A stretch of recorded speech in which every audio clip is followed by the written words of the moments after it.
Olá, meus irmãos, boa noite a todos. Eu sou o Pai Jonatas, dirigente do terreiro de Umbanda Caboclo Pena Branca. Hoje nós vamos continuar nossa conversa de forma simples e descomplicada, falando a vocês sobre o caminho do sacerdócio na Umbanda. Como é que isso acontece e quais são os passos para se chegar a um pai ou mãe no santo. Muito bem, sabemos que a Umbanda, dentro de seus fundamentos, ela tem hierarquia.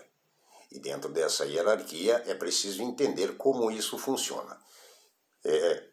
Existe uma corrente de médiuns e dentro dessa corrente de médiuns tem diferentes funções e tarefas que cada um desses médiuns exercem. Por exemplo, o Ogã, o mestre de Corimba, vai ser o responsável por puxar pontos e dar o bom andamento nas engiras.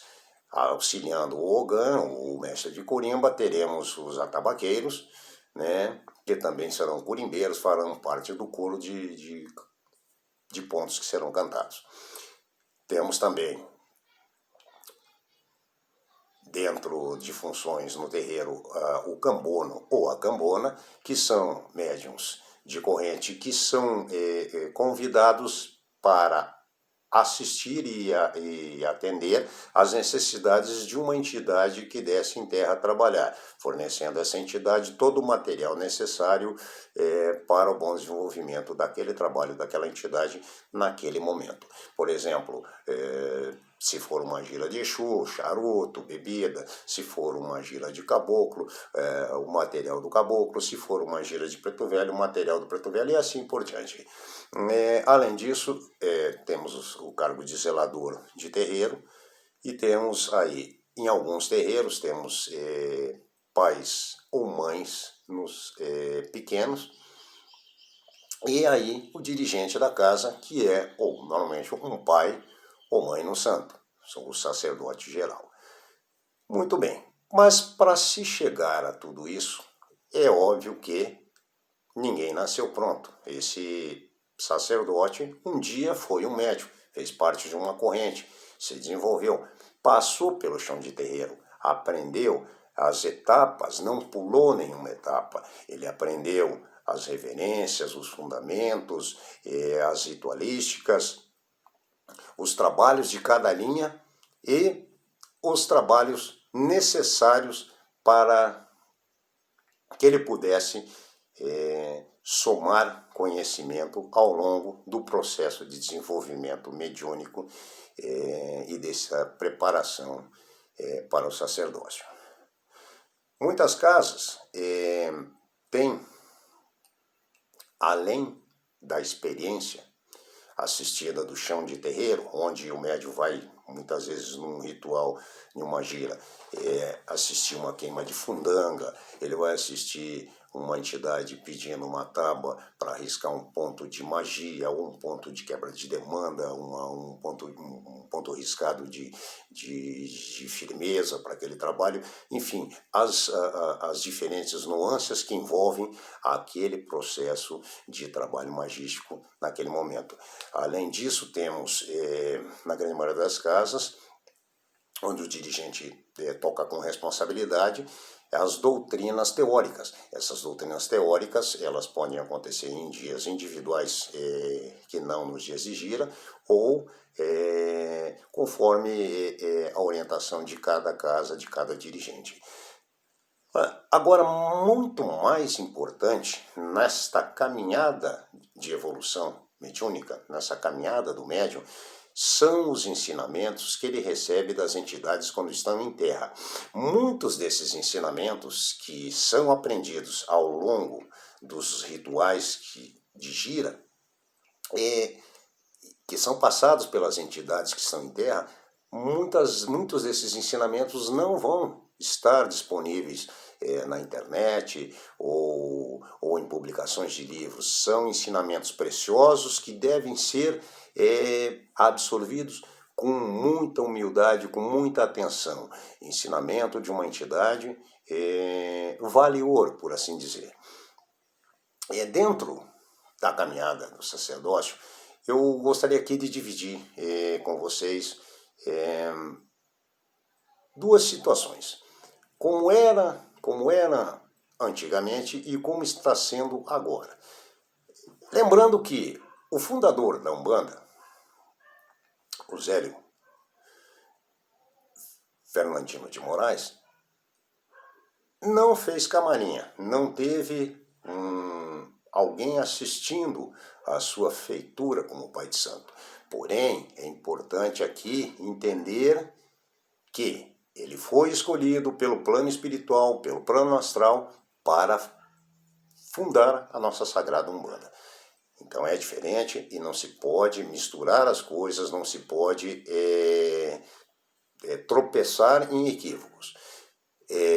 Antigamente, depois da fundação da Umbanda, muitos sacerdotes que se tornaram depois conhecidos, eles vieram do chão de terreiro, foram escolhidos pela espiritualidade, passaram humildemente por todas as provas e processos necessários que tinham que passar, muitas vezes uma caminhada longa, durante anos e anos de vivência de chão de terreiro, para chegarem a estarem prontos e aptos a assumir os sacerdócios, fazer seus recolhimentos e suas camarinhas e se tornarem sacerdotes. Hoje, com a facilidade de informação, com a rapidez de informação, nós temos muitos cursos disponíveis na internet, apostilas, cursos EADs, que são bons cursos e falam de preparo de sacerdote. Mas é importante aqui que fique claro, não se deve queimar etapa. O queimar de uma etapa pode ser muito preocupante amanhã para esse mesmo sacerdote que, de repente, não teve o devido ensinamento necessário para uma determinada situação e que esse determinado ensinamento vai fazer falta para ele num determinado trabalho de magia, numa situação que pode pôr em risco a estabilidade da casa que ele dirige, pode pôr em risco a estabilidade da corrente e dos filhos que ele conduz. Então, meus irmãos, é muito importante não queimarmos etapa.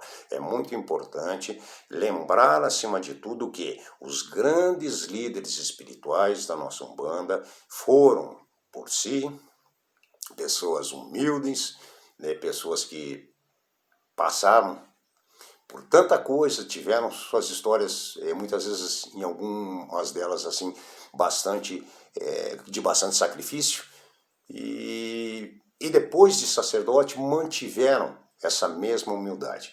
Ora, senhores, quem somos nós para nos acharmos? Nós estamos sacerdote por escolha. Quem somos nós para nos acharmos melhores do que alguém? Nós somos simplesmente cumpridores do nosso dever.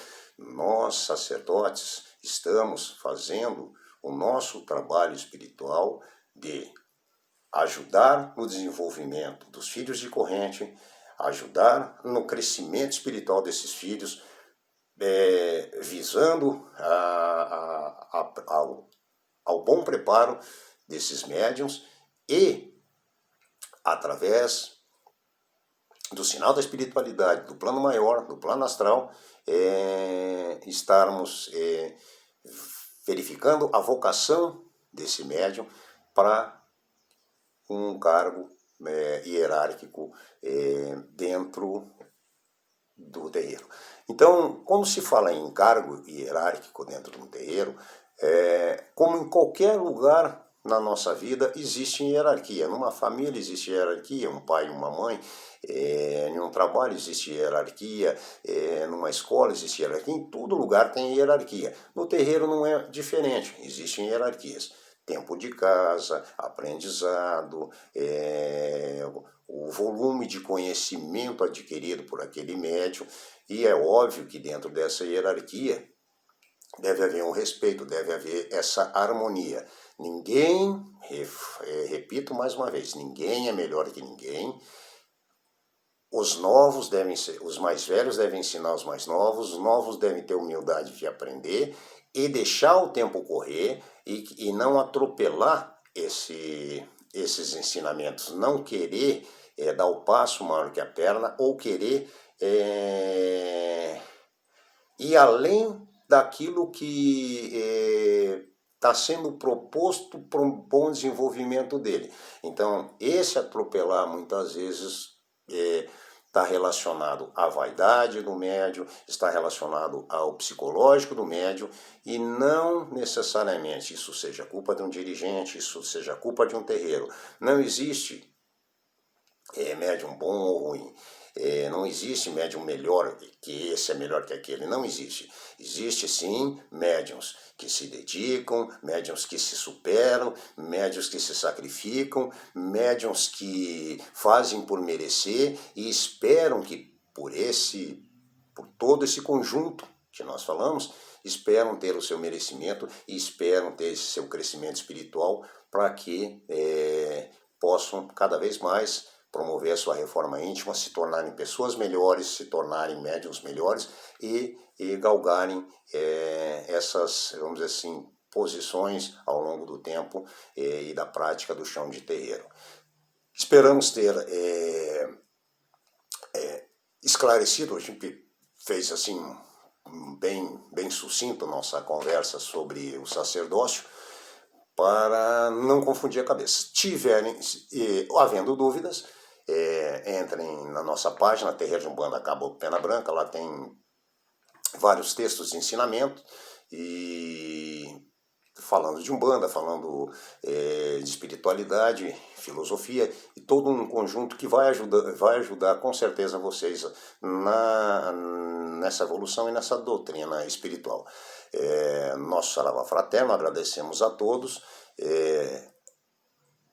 Deixem seus likes, inscrevam-se em nossa página e aguardem nosso próximo vídeo, que vem legal, vem bacana. A gente vai falar para vocês sobre as cores de vela, vai falar sobre o que você deve fazer, o que você não deve fazer no uso de uma vela, os cuidados que você deve ter na consagração de uma vela e tudo mais que é preciso saber. Mais uma vez, nosso muito obrigado, meu saravá fraterno, e até o nosso próximo vídeo.